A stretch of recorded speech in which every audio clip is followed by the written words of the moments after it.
Well, late last year, President Donald Trump published an executive order directing the administration to expedite the process of reclassifying marijuana from a Schedule 1 to a Schedule 3 drug. The order moved marijuana into a tier of substances identified as having lower abuse potential, among other things. Now, the move would mean new medical research, FDA-approved marijuana products, and new paths for help products. To be clear, this doesn't legalize marijuana federally.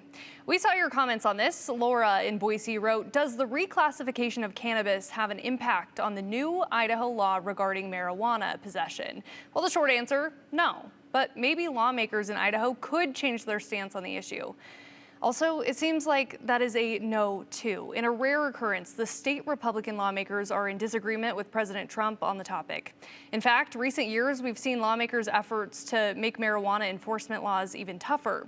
We spoke with one of the reps this week for perspective on the debate and possibility of a ballot question for Idahoans. I'm the chairman of House Judiciary and Rules, so I'm in charge of all the criminal laws that come through the House of Representatives. So that comes to my plate. But also, I was a prosecutor in Ada County when I was a young man, saw the damage that marijuana did to people at that time. And now, though, the marijuana is so much more potent than it was only a few years ago, where people used to be able to take some drags on a joint, and it wasn't that potent. Now, some of this marijuana, one drag can incapacitate you from being safe to operate machinery or a motor vehicle. It's a real public safety issue, and most Idahoans that I know don't want to legalize marijuana, especially my district. The mandatory minimum that was passed, I guess, 2 years ago now, what was the concept behind that, and kind of what message were you hoping to deliver with it when it became law? Well, it was wanted by some of my police officers, and it was a judge who actually came to me and asked me to set a minimum. He said because it was all over the place. We had one case where it was a $2.50 fine to someone in possession of marijuana. There were other circumstances in that case, but still I thought a floor would be a good deterrent to let the rest of the world know Idaho is not going to follow the dope future that seems to be headed in our nation. Although now the medicine and science are starting to show in these other states where it's been legalized that it wasn't a very good idea. And I believe it's Massachusetts and some other states are looking to repeal their marijuana laws that allows marijuana. So I think the trend is going that direction, except for the surprise by the executive order from our president. Yeah, the executive order from President Trump rescheduling it or trying to accelerate the rescheduling of it from a Schedule 1 to a Schedule 3 drug. What was your reaction when you saw that executive order? Well, as a state representative, as a former prosecutor, as a voter in Idaho, I was very disappointed in the executive order. It does not follow the medicine, the science, and the societal damage that legalizing marijuana shows us is now happening across the nation.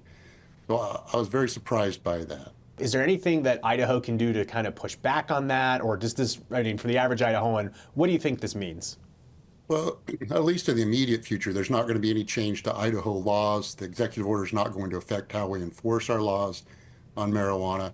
So although there's a lot of talk, I don't think anything's going to really change in the next year.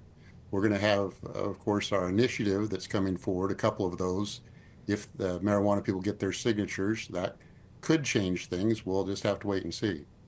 I know I had heard from some folks that supported the president's executive order and said this makes it, I guess, easier to research for medical purposes. And as you touched on, the citizen initiative that they want to legalize it, I guess, just for medicinal purposes. What's your reaction in terms of just using it as a pharmaceutical that would be prescribed?